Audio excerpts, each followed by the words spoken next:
ahora vamos a hablar un poco sobre hardware, redes para sus proyectos, para que instalen su proyecto de inteligencia artificial.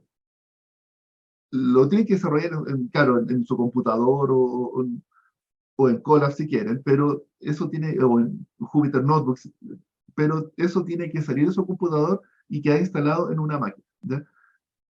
Y esto es típico de proyectos de inteligencia artificial porque un proyecto de ciencia de datos puede terminar viviendo en un Colab o en un Jupyter, porque uno interactúa con él. Eh, pero en un proyecto de inteligencia artificial no puede quedar viviendo ahí. Si queda viviendo el Colab, eso no es inteligencia artificial porque uno busca automatizar. Tiene que quedar instalado en alguna parte y tiene que quedar funcionando solo. ¿Ya? No una persona interactuando con él. ¿Ya? Bueno, aquí en estos, estas slides son el curso que estoy haciendo como una versión extendida de este taller para alumnos de pregrado, entonces tenemos todo el semestre, aquí hablamos de otras cosas, ¿ya? Y así que aquí como que voy a saltar varias cosas.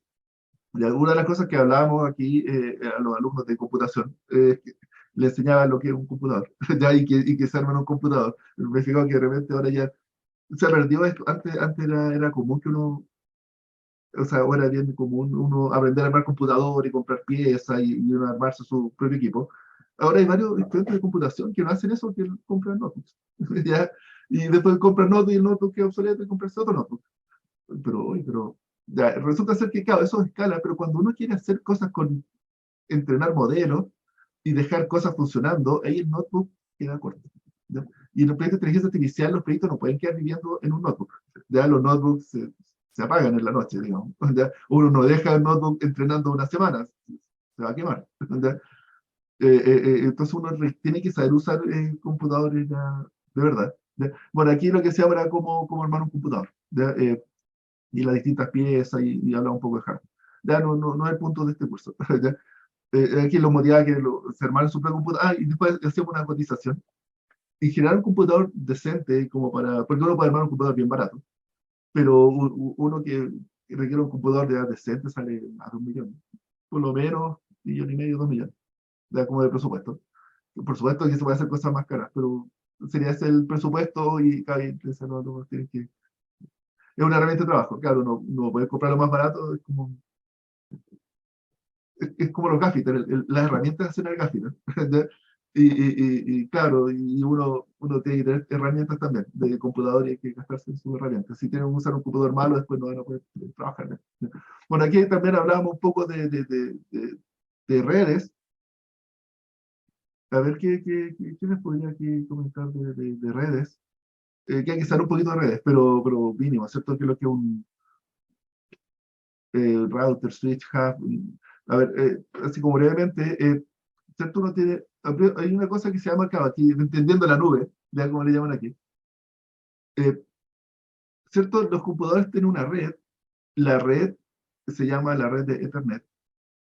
La red de Ethernet es del tipo así.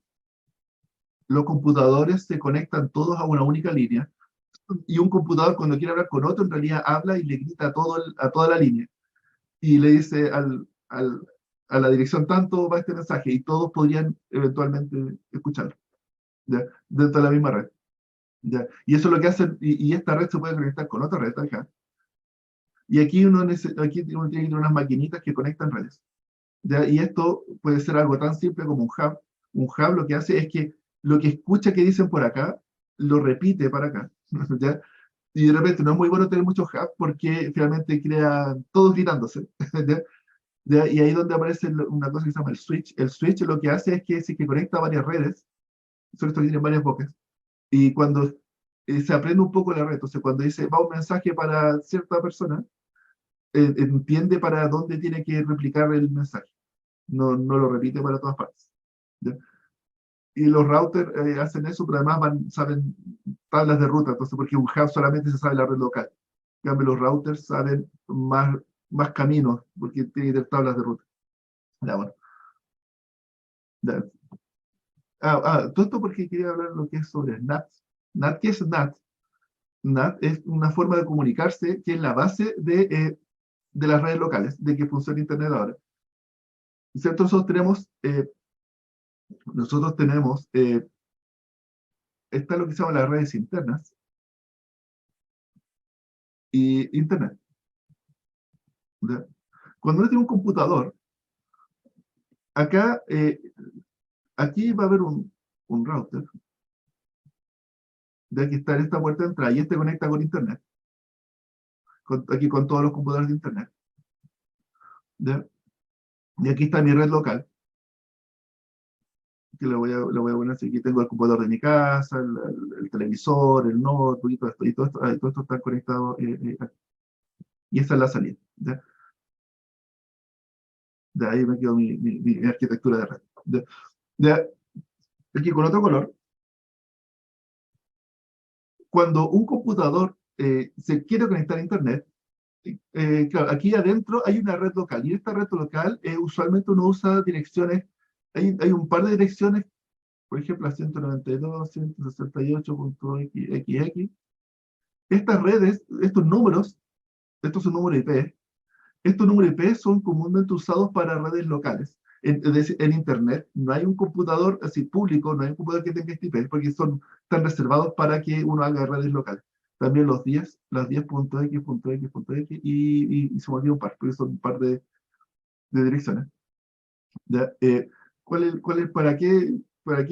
qué hablo de esto? Es que cuando ahora hablo, quiero conectar a Internet, de esto acá sale, dice, ok, las redes, el router sabe que todas las redes 192.168.10. Algo están en mi red local. Todo lo que no esté acá necesariamente tiene que estar dentro de Internet. ¿Ya? Entonces, el router dice, oh, va un mensaje para afuera, lo repito para afuera y se va a Internet por allá y van a ver otros routers y las tablas de ruta y va a llegar a su destino. ¿Ya? Pero, ¿cómo es que después le responde la otra persona? Esto lo vamos a hacer con nosotros. Supongamos que se conectó hasta y este quiere mandar un mensaje, le manda un archivo, voy a descargar un archivo. Entonces, esto en verde llegó a destino, y este le va a mandar de vuelta el archivo. Ya, esto necesariamente tiene que pasar por este router de acá.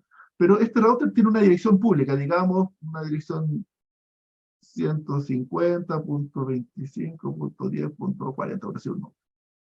Esa es la dirección de este computador, la dirección pública de Internet. Este computador está conectado a Internet. Entonces, cuando alguien sale y estoy en mi red local 192, paso por acá y llego acá.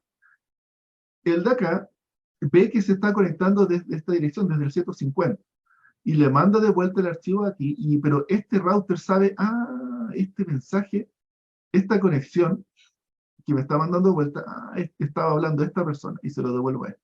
Pero al mismo tiempo podría estar otra persona, de acá, viendo un video en YouTube, que tiene otra dirección, 192, 168, algo, y está yendo a YouTube. Y está yendo a YouTube. Entonces le dice, oye, yo soy de esta dirección, y este va y le devuelve el video, y este router dice, el video de YouTube, lo está viendo este otro computador, entonces le llegan y se lo devuelve acá. ¿Ya? Ya, este ser intermedio internamente lleva una tabla de todas las conexiones internas con quién está hablando afuera, cosa que cuando el de afuera le manda un dato, se lo devuelva, convierte esta dirección pública, porque los de afuera solamente ven que se conectan desde el router de acá. Y este router, cada vez que llega un mensaje, sabe que a quién le corresponde y se lo redirige a la red local. ¿Ya? Eso que estoy hablando se llama NAT. ¿Ya? Es la clave de crear redes locales. ¿Ya? Y eso es lo que hace que uno tenga direcciones IP privadas y direcciones IP públicas. ¿Ya? Ya, eso es para entender, porque les voy a tener que dar unos datos y que entiendan ahí que si no se confunde con esas direcciones. ¿Ya? Entonces, NAT es NAT, es esto, no me acuerdo qué significa la sigla, ¿ya? Pero es esto de que hay un ser intermedio que hace de intermediario en todas las comunicaciones y separa las redes físicamente. Físicamente, este es el único que todo tiene que pasar por este router tag. Bien. NAT es Network Address Translator, algo por el estilo. El traductor de redes. Claro, se debe referir a esto de que tengo una dirección privada, pero el de acá afuera no sabe que mi dirección es 192 algo, porque hay muchos 192, 168 algo en el mundo. Hay muchos. Pero aquí lo que ve en realidad es la dirección IP pública del router, y el router lo traduce a la dirección privada. Ahí está el translate. ¿Ya? Ok, gracias. Bien, entonces eso es lo clave. Bien. Y bueno, las MAC address, las tarjetas de red se le llaman las NIC, las Network Interface Card. Ya, eso se me acuerdo. ¿Ya? Esas son las tarjetas de red. Y cada tarjeta de red, físicamente, cada tarjeta de red tiene un nombre, pero es un nombre que ven solamente los otros que están conectados a la misma red. Y usualmente se escribe algo así como 50, 2.20, 2.30, 2.51, 2.41. Me parece que son de ese lado. Me parece que son 10. ¿Ya? Y eso es una MAC address. Y todo computador que tiene una tarjeta red debe tener una MAC address y generar números todos distintos. Es, Sería malo que aparecieran dos de estos iguales dentro de la misma red. ¿Ya? Empezarían a pelearse los mensajes. ¿Ya? Bien, ya, eso era. Bueno, lo de los dominios, ya eso no lo vamos a hablar mucho. Los dominios son esto que dice .cl. No voy a cambiar de color. Son esto que dice .cl. .cl, y aquí uno tiene el nombre. Entonces aquí yo tengo Juan.cl. ¿Ya? Y Juan.cl, aquí uno le dice, esto responde a cierto computador. Entonces aquí uno le da una dirección 150.25. Cuando escribe Juan.cl, se traduce se llama el registro A, de address, a cierta dirección, física en particular. Entonces finalmente se hace como un alias. Cada vez que yo escribo esto, HTTP, cierta dirección en Internet, se traduce a que ya haya escrito su número IP. Ya, esa es como la forma más simple. Bueno, y después uno puede ir creando subdominios y haciendo ahí todo un tema que mejor. Que finalmente lo que interesa es que vea que una dirección usualmente se traduce a un número IP. ¿Ya? Bien. Eh, eso se llama el DNS, el sistema DNS, que es como una base de datos distribuida de nombres de dominios con cuál es su dirección IP que le corresponde. ¿Ya? TLD se le llama a los top level domains, y es .0, por ejemplo, un top level domain, o .com, .algo. Entonces todas las redes parten hay unos servidores punto, que son el inicio, que hay algunos alrededor de todo el mundo, y estos saben quiénes gestionan los siguientes. Y estos .cl, cuando uno compra Juan.cl, se lo tengo que ir a comprar a .cl, que es Nick Chile. Y yo le tengo que decir, Juan.cl lo administra a otro servidor, y este tiene su dominio, qué sé yo. Bueno, todo parte por los top level domains, que son los primeros. O en realidad no, los root, los servidores root, los raíces. ¿Ya? Bueno, ok, ¿algún comentario o pregunta? Ya, ya. Ahora vamos a hablar un poco de infraestructura, entonces, y de servidores en la nube. Y que un servidor en la nube no es más que el mismo servidor que uno en la casa, ¿ya? Pero que está en un lugar que uno no sabe. ¿Ya? ¿Ya? Y la gran mayoría de servidores en la nube, y si uno va a hacer cosas en la nube, tiene que saber de Linux. Siendo más específico con el nombre, GNU Linux se llama. Linux es el kernel y GNU es todo el software alrededor. ¿Ya? Pero uno dice Linux. ¿Ya? El sistema operativo open source es lo más común que se usa en servidores en la nube. Si quieren instalar cosas, tienen que saber de Linux. ¿Ya? Si ustedes no saben de Linux y les gusta el proyecto de inteligencia artificial, digamos, y dejar cosas funcionando, deberían de aprenderlo. ¿Ya? Aquí esto no lo vamos a ver, pero aquí hay un pequeño resumen. Yo espero que en el grupo, en cada uno de los 5 grupos que tenemos aquí en el taller, haya al menos alguien que se maneje un poquito con Linux. ¿Ya? Como para que le pregunten. ¿Ya? Si no, bueno, aquí hice un pequeño resumen, no lo voy a ver ahora. El shell, bueno, y les voy a mostrar cómo uno se conecta a un servidor. La forma más común de conectarse a un servidor en Windows es por medio de este programa que se llama el PuTTY. ¿ya? O PUTTY tendría que ser. ¿Ya? Las TTI, los TTY, TTI son los terminales. ¿Ya? PU, no sé por qué será, es el nombre del software. ¿Ya? Y aquí me voy a conectar a una máquina que está ahora viviendo en el DCC y que dice gate.dcc.chileserio.652. Me conecto, me abre un terminal y aquí me voy a conectar como usuario oculto, ya, como superusuario. ¿Ya? ¿Me funcionó? Me funcionó. Ya, bueno, ahí ya lo tengo, ya no es que esté sin clave, es que ahí está con autenticación con una llave, ¿sí? ¿Ya? Bien, entonces, a ver, aquí lo voy a cambiar un poco esto para que sea más grande. Aquí los puntos, al fondo.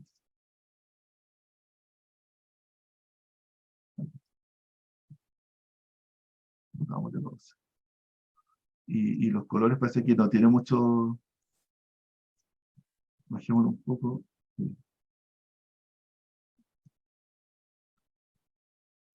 Bien, ya estoy aquí en un terminal, en una máquina, que esto es una máquina física real que está en el DCC. Ustedes ya conocen el DCC. ¿Ya? Está ahí en el mismo edificio instalada a la red de allá. ¿Ya? Y en esta máquina, eh, ¿cierto? Uno tiene que saber algunas cosas como LS. Esto de acá, cuando uno escribe acá, esto es el Shell. Shell es el programa que a uno le permite interactuar con la máquina, ¿ya? Esta interfaz de comandos. ¿Ya?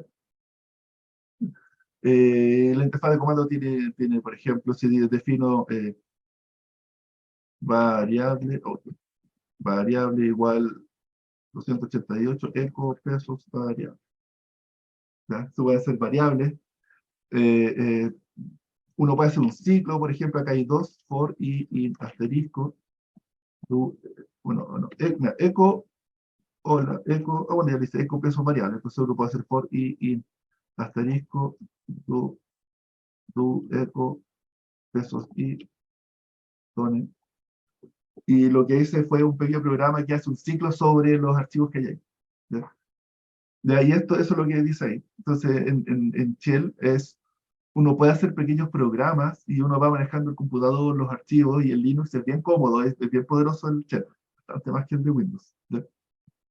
Y uno tiene que terminar teniendo un poco de soltura en esto, porque para instalar cosas uno se va metiendo, tiene que hacer hartas cosas con archivos y mover cosas, y estos pequeños programas son súper útiles. ¿Ya? Y hay hartos comandos. ¿Ya? Eh, Cuando uno ve un proceso, bueno, algo que el comando top permite ver los procesos que están funcionando, cuánta memoria usan. Bueno, aquí no está corriendo nada. ¿Ya? Por ahí van corriendo algunas cosas. ¿Ya? Pero uno puede, el Linux desde su nacimiento es todo bien paralelo, entonces hay hartos procesos, estos sean procesos pesados. Cada uno vive son aislados unos de otros. ¿Ya? Y uno puede ir viendo cómo funciona y uno puede dejar procesos en background o foreground, ahí, bueno, ahí salen algunas cosas interesantes. Ya, dentro de el Linux, si vamos al directorio raíz, este es el directorio raíz, el S-L es para ver con detalles. ¿Ya? Hay varias carpetas típicas con las que uno va a ir interactuando. No sé si se ve mucho el azul. Sí, se ve. Se ¿Sí? ve. ¿Sí? Ah, ya. Bien, o quizás si lo tiro un poquito más para el rojo.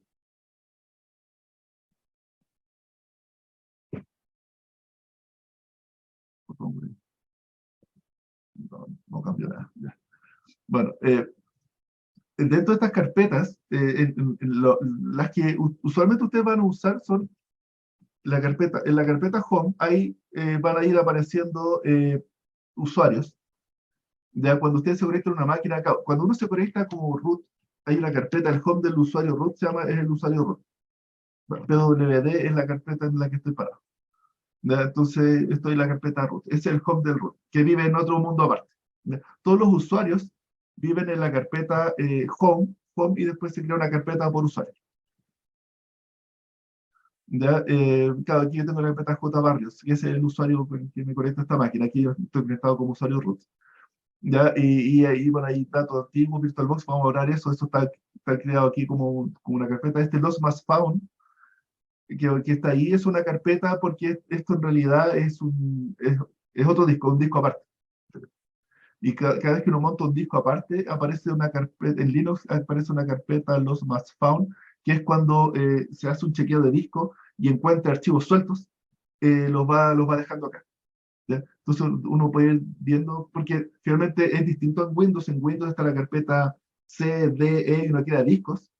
En cambio aquí uno no crea discos, siempre es todo un único file system, el raíz, y uno puede ir montando los discos en cualquier carpeta, la carpeta que uno diga, pero la carpeta que uno diga va a aparecer esta carpeta, los más found, porque es un disco aparte y ahí va a dejar lo que encuentre de aquí para adentro, ¿no?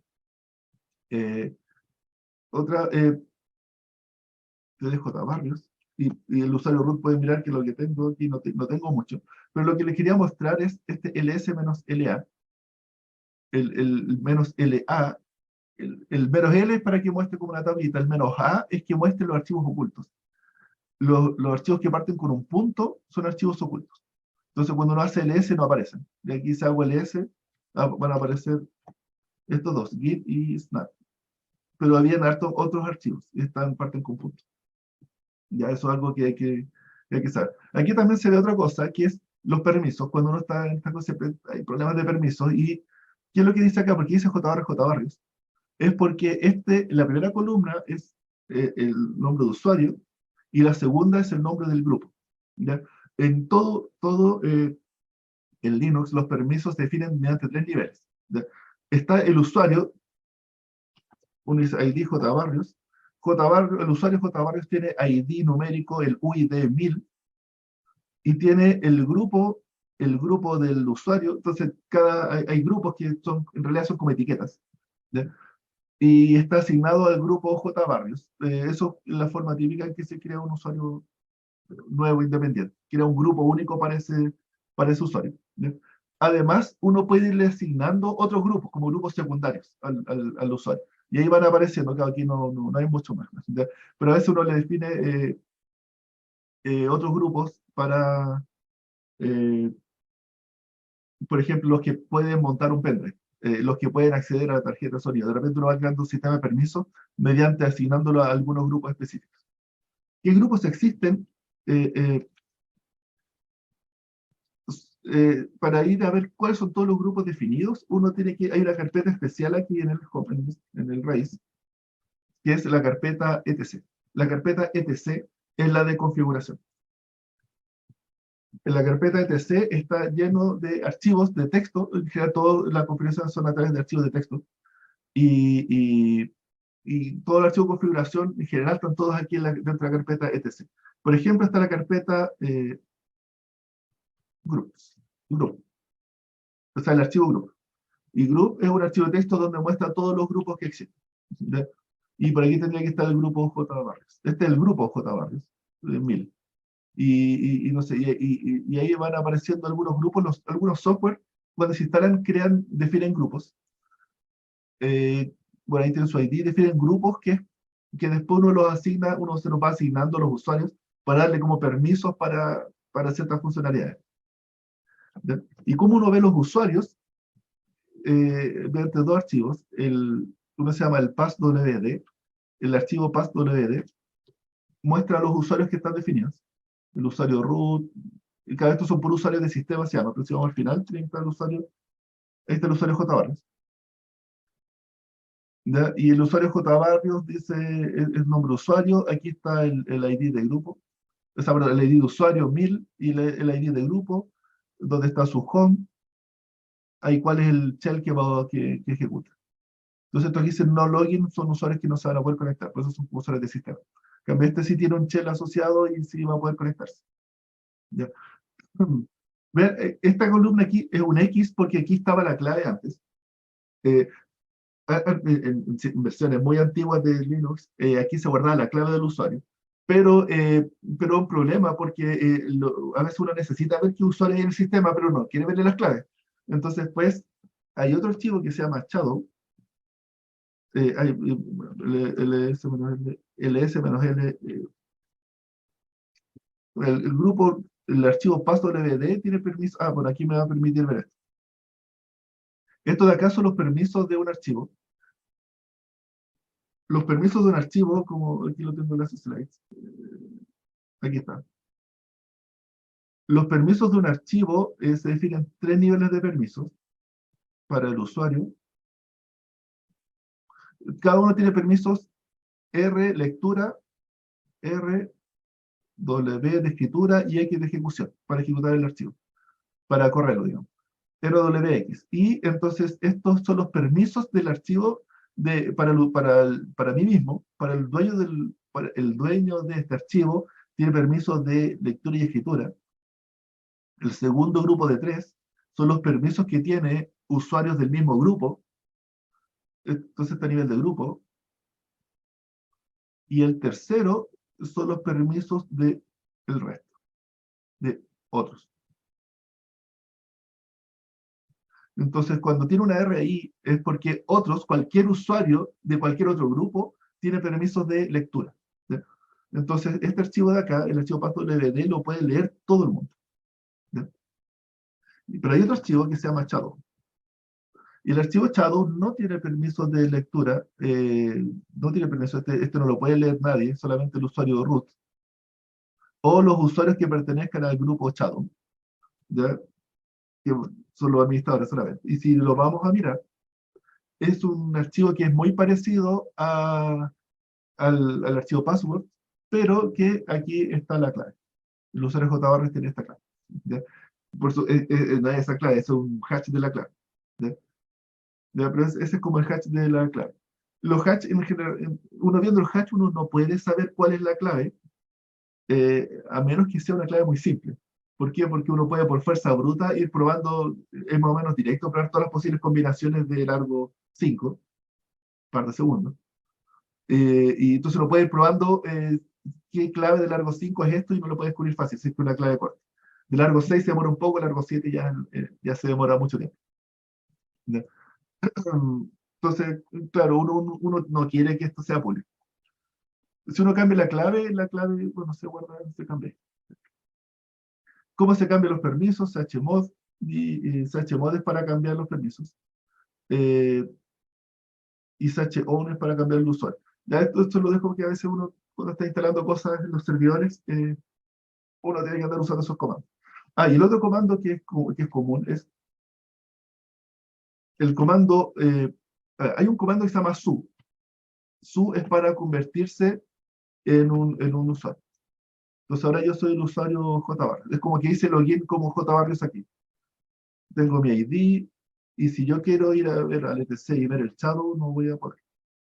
No voy a poder, ¿por qué? Porque no tengo permiso de lectura sobre ese archivo. Eh,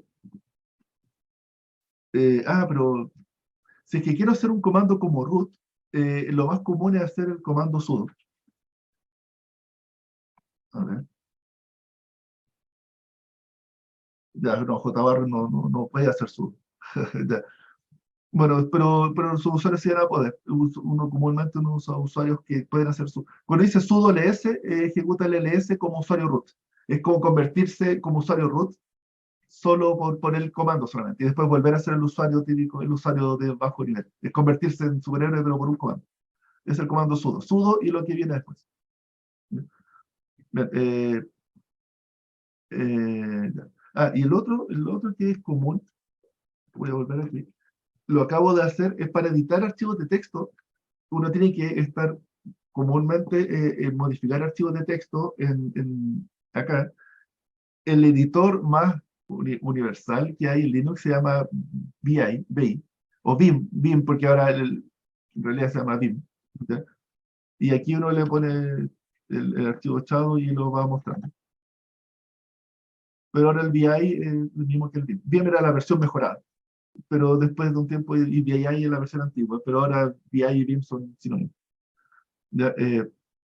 Y claro, ¿cómo se usa este archivo si tienen que modificar el archivo de texto? Bueno, si es que no saben, hay un archivo que se llama, un editor que se llama Nano, que es como más común, ¿eh? Más común, y uno va y uno escribe. ¿Ya? Y después hay que hacer control X y no guardar. ¿Ya? En VI, que es un comando bastante más difícil porque si uno se pone a escribir aquí, no escribe. Uno entra en modo comandos y uno aprieta la X, por ejemplo, aquí apretar la letra X y borra. La X borra. No sé, la G es para ir al inicio y G mayúscula es para La ir al I. final. Claro, entonces uno tiene comandos de movimiento y uno aprieta la letra I y ahí aparece el modo insert y ahí uno escribe.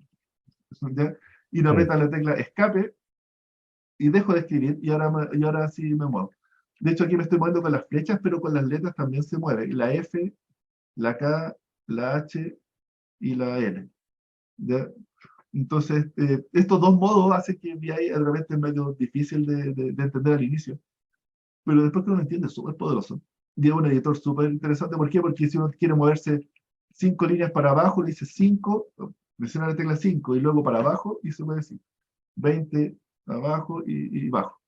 Uno puede borrar con DD, uno borra una línea, y por ejemplo, y escribo algo, enter, escape, y la tecla punto permite escribir lo mismo, varias veces.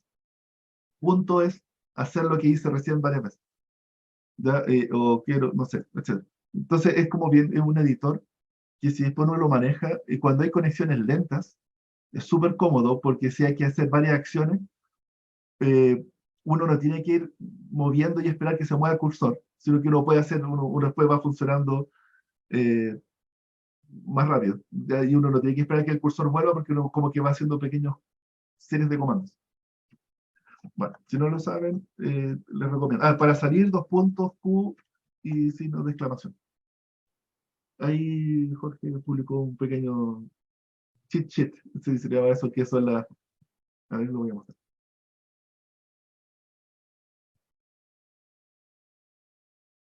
De los comandos y todo. Bueno, esto, ahí están los comandos. Ya, un montón de... Ya. Bueno, ahí está HJKL y qué sé yo, etcétera. Ya, eso es algo que uno termina usando cuando uno usa servidores. Termina aprendiendo a usar. Y 2.WQ, o sea, WQ para salir y Q sin las exclamaciones para no guardar. Ya, no hay a modificar. Bien, ya. Bueno, ahí hice un pequeño comandito. Que uno buscar reemplazar súper útiles y etcétera. Y el otro que necesito que ustedes sepan, cuando se conectan a un terminal, es el comando screen. El comando screen, el comando screen permite crear varios terminales en un único terminal.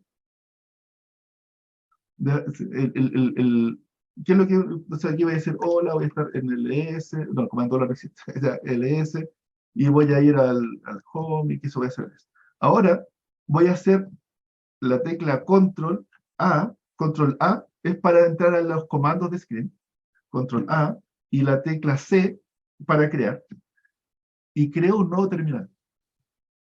Y ahora y en este terminal ahora voy a ir al raíz y voy a ir al etc y voy a ir al pasto WD. Voy a editar este archivo, voy a estar acá. Y ahora me puedo cambiar, voy a cambiar el terminal al control A y N y ahora estoy en el terminal anterior. Y control A, N, next y voy dando vueltas a los terminales. Control A y next. Y control A y C y creo otro terminal aquí. Y control A, next, entonces ahora tengo 3 terminales abiertos. ¿Por qué esto es interesante? ¿Por qué se los comento? Porque además de que uno igual es útil, pero muy fácil, podrían ir varios terminales de útil. ¿Ya? Pero tiene otra utilidad, es que si quería control A, y como dice ahí atrás, D mayúscula, D es para desconectarse, pero con D mayúscula, salgo, fin. Me salí, corté la conexión. ¿Ya? Y ahora me puedo volver a conectar. Aquí me voy a conectar de nuevo. Aquí. Y ahora digo screen menos R, que es para retomar, y tengo el comando, control AN, control AN, control AN. ¿Ya? Y recuperé las conexiones. ¿Ya? Ya, esto es de suma utilidad. ¿Ya? ¿Por qué? Porque cuando uno está con un terminal y control D, voy cerrando las conexiones y cierro la última, se acabó screen.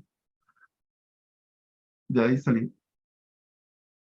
¿Por qué les digo esto? Porque cuando ustedes están corriendo un proceso, si es que no están usando Screen y están haciendo un proceso lento, que esto va corriendo y va procesando, si es que se les corta la conexión, por defecto se cierra el terminal y se les manda un comando kill a todos los procesos que estaban dentro de ese terminal. ¿Ya?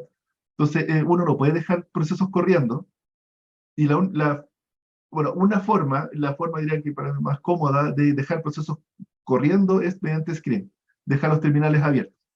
¿Ya? ¿Ya? Y si se corta la conexión, uno puede retomar la conexión. ¿Ya? ¿Ya? Eso es como por ejemplo, si quieren dejar cosas abiertas, por ejemplo, terminales de Jupyter abiertos, con Screen. ¿Ya? ¿Ya? ¿Ya? Eso es el hint que tenía que dar. ¿Ya? Eh, Una consulta, sí, que por ejemplo yo tengo que dejar el terminal, o sea, un terminal Jupyter corriendo, por ejemplo, y para que siga corriendo y yo salirme como de esa terminal, pero sin desconectarla, es con control D, ¿no? Control A más D, ¿no? ¿O sí, no? sí, sí, Ah, ya. sí, es control A y bueno, D mayúscula. ¿Por qué le dije D mayúscula? Porque uno puede hacerlo, aquí estoy, y control A, C, este es el terminal 2, entonces aquí está el terminal 1, terminal 2 y digo control A y D, cierro, me desconecto el terminal, pero sigo conectado, ¿verdad? Y después lo puedo retomar aquí con Screen menos R, y retomo los terminales. Y de hecho uno puede tener varios sets de terminales. ¿Ya? Eh, Screen menos R, no, no. Bueno, si Screen menos R dice, oye, pero ya está tomado el terminal, claro que soy yo mismo. ¿Ya? Pero de hecho, mira, aquí me va a permitir mostrarles eso. Voy a duplicar la sesión.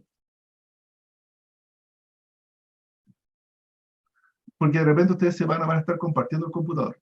¿Ya? Y aquí, entonces aquí yo estoy en mi terminal, bueno, Screen menos R. No, no, pues aquí estoy. ¿Ya? Y ahora yo me conecto acá y digo, Screen menos R, no, pues ya está tomado. Screen menos R, menos RD, digo, desconecta al otro.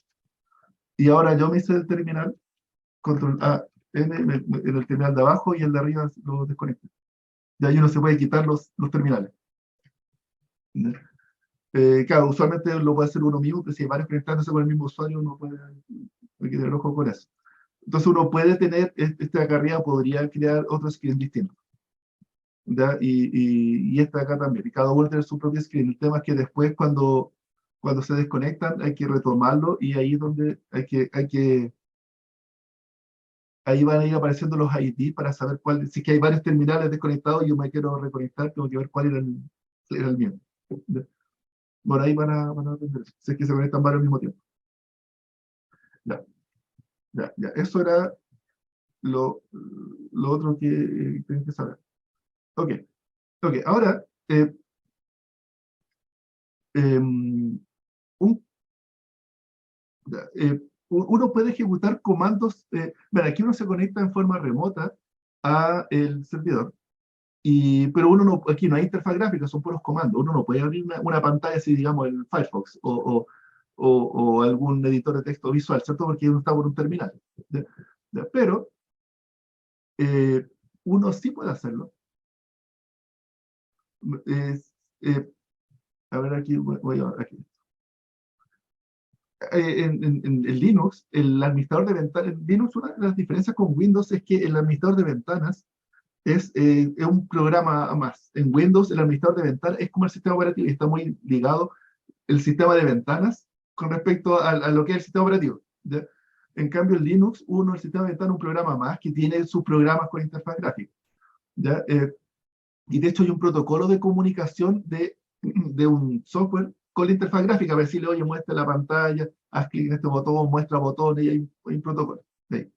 Uno puede crear su propio servidor de pantallas en el computador de uno, y para eso les va a servir un programita llamado Xserver, que es el que dice acá, no, este PC Xserver, que se lo voy a mostrar aquí. Ahí,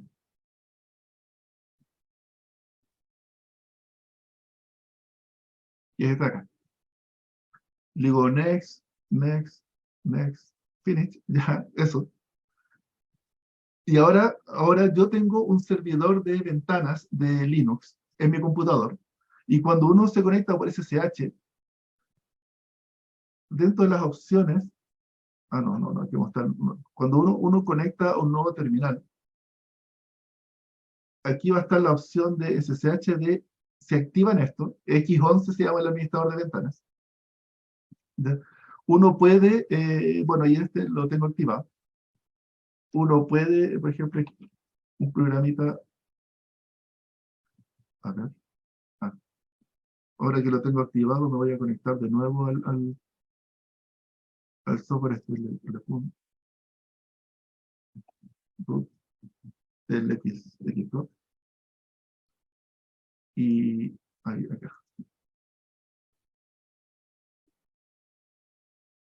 Ahí, ¿cómo lo muevo? Ahí, ya está. Ya, este reloj que está viviendo es del software del software de acá. Es como que estoy en el terminal de esta ventana, pero me la está mostrando en mi computador. Y en particular hay un software que les quiero mencionar ahora, que se llama VirtualBox. Y que lo tengo aquí instalado acá. Aquí tengo distintas máquinas virtuales. Y ahora vamos a hablar sobre máquinas virtuales. Ya ustedes ya son expertos, entonces es el momento en que les muestre las máquinas virtuales. Y esto de acá es un terminal, es un VirtualBox, el que está corriendo en ese servidor. Y define distintas máquinas virtuales. Ya, antes de ir acá, les voy a mostrar qué es lo que es VirtualBox. Ya, VirtualBox lo tengo instalado existe para Windows y Linux. Bla, bla, bla, bla, bla, bla, bla, bla, bla, bla. Ahí está.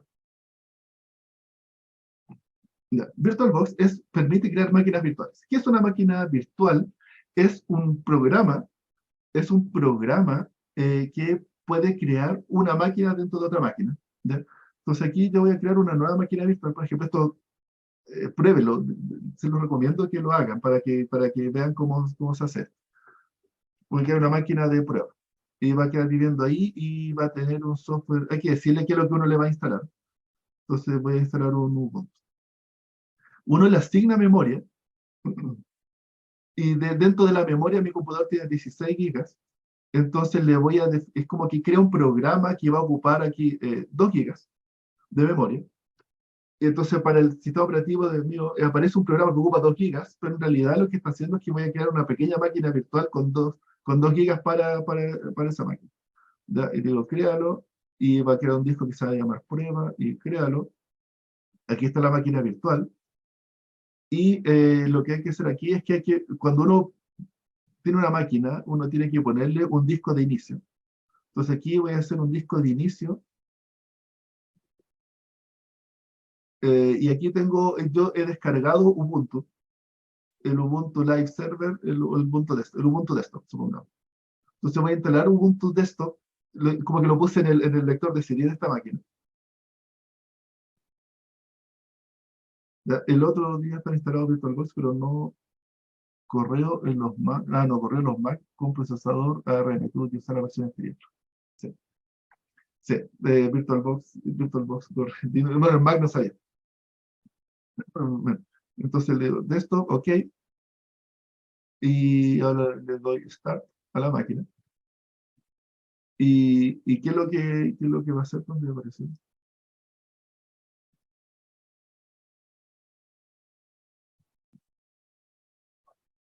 Aquí está. Aquí está. Ya, y ahí corrió Ubuntu. OK. ¿Y qué es lo que está haciendo aquí? Está creando es como si hubiese reiniciado mi computador con el disco de Ubuntu. Entonces va a partir de una versión de Ubuntu que se puede instalar. ¿Ya? Entonces, pero ¿dónde está corriendo? Esto está corriendo en mi propio computador usando recursos. Y aquí voy a ver el administrador de procesos. Bueno, está el Zoom. Claro, se está grabando. Ocupa recursos. Pero ahí está el VirtualBox y va a aparecer una máquina. Esta máquina ocupa harta memoria. Bueno, va a ir creciendo la memoria que ocupa. Ocupa disco, Memoria, ¿por qué? Porque esto es como una máquina menos poderosa que la mía. Es como que no le quito recursos de la máquina para que sea una máquina más liviana. De ahí eso va a ir apareciendo acá. Y de ahí uno puede instalar Linux y jugar con esa máquina y los discos de esta máquina van a quedar guardados. A ver, ¿dónde quedan guardados? Estos quedan aquí ahí.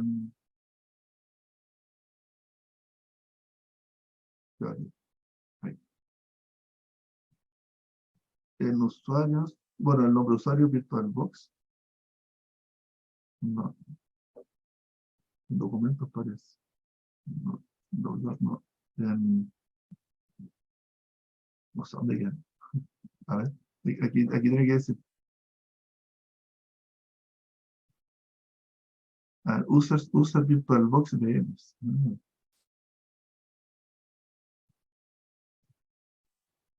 A ver. Aquí está mi máquina prueba y aquí va a aparecer este archivo de acá. Son los datos del disco de esta máquina de acá.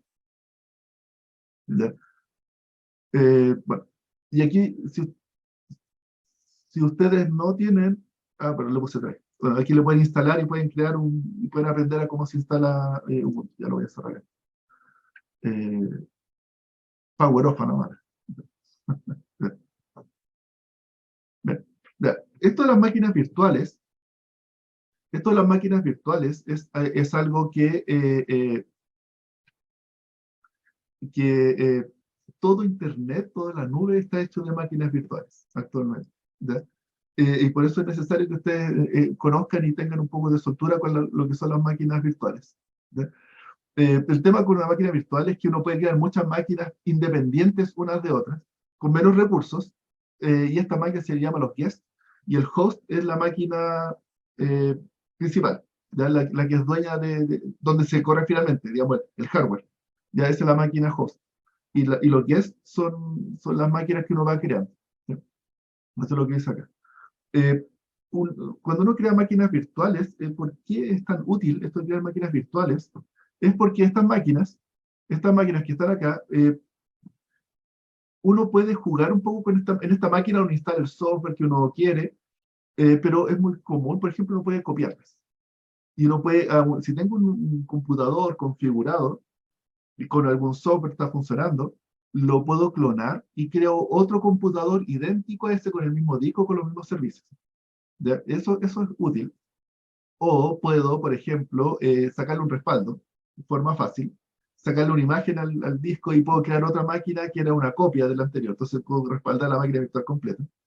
O, otra cosa que es útil es que si es que mi máquina host la tengo que apagar, porque el hardware de repente, no sé, falla el disco, cosas así, o tengo que hacer alguna mantención, puedo mover la máquina guest a otra máquina host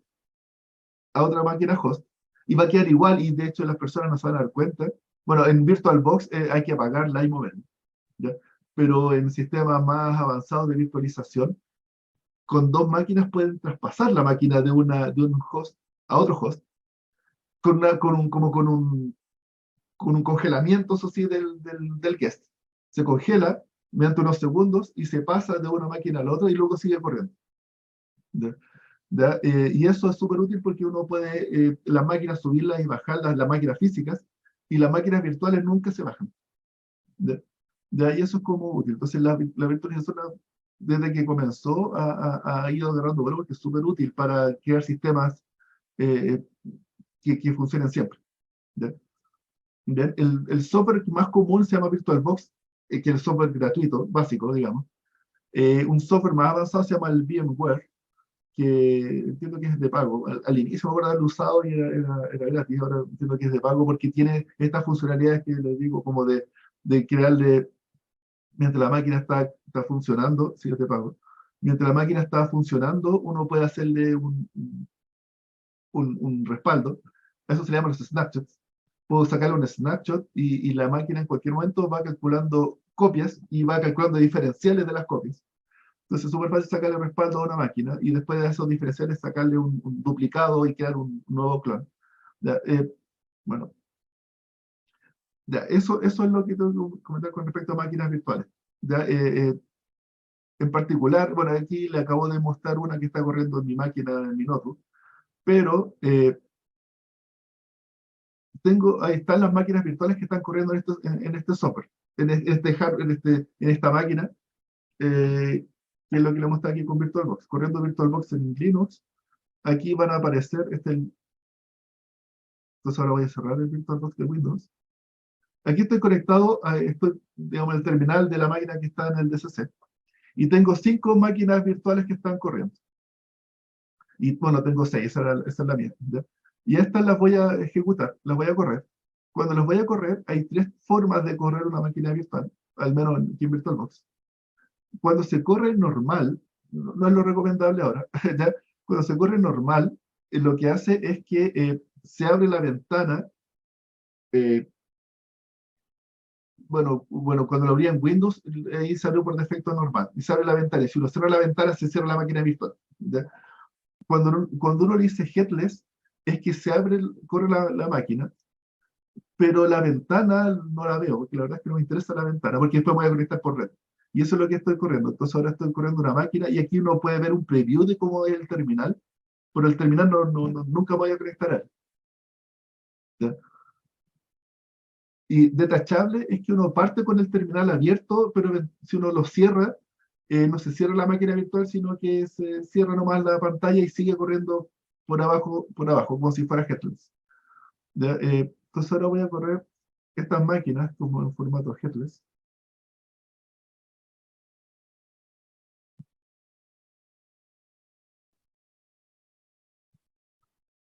¿Ya? Ya, ahora están corriendo estas 5 máquinas virtuales, ¿ya? Y eh,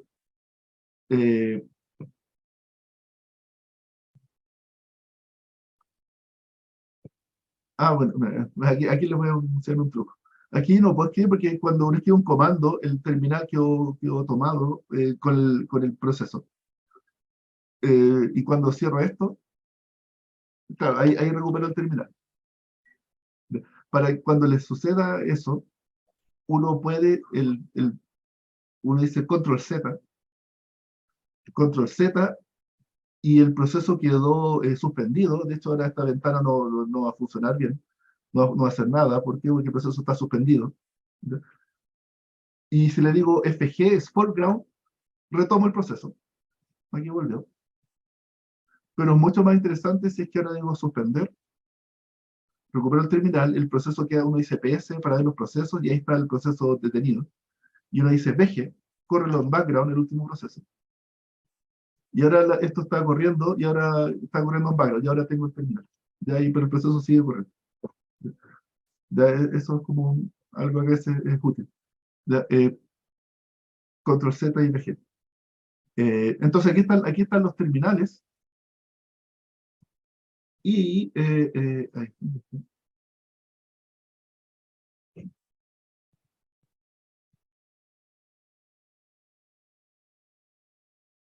y aquí me voy a conectar a... Y aquí estoy conectado al terminal,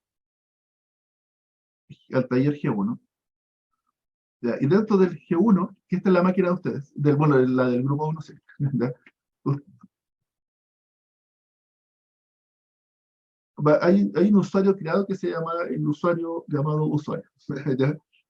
Fui muy creativo. El usuario llamado usuario, ¿ya? Entonces lo que voy a hacer es que les voy a pasar por correo una máquina, ¿ya? La forma de conectarse a estas máquinas, ¿ya? A cada grupo, nombre usuario, la dirección, y nombre usuario en la clave. Mira, Dani dice que se puede abrir directamente. Sí, pues claro, sí, claro, uno se abre en VG cuando uno lo corre con un ampersand al final. Ahora hagamos eso también, eso es útil. Vir- VirtualBox, y uno dice con ampersand al final, significa que el proceso lo corra de inmediato en background. Y ahí uno queda con el terminal. Pero si es que uno se lo olvidó y que el terminal tomado, ahí hay que hacer el tema del control Z y VG.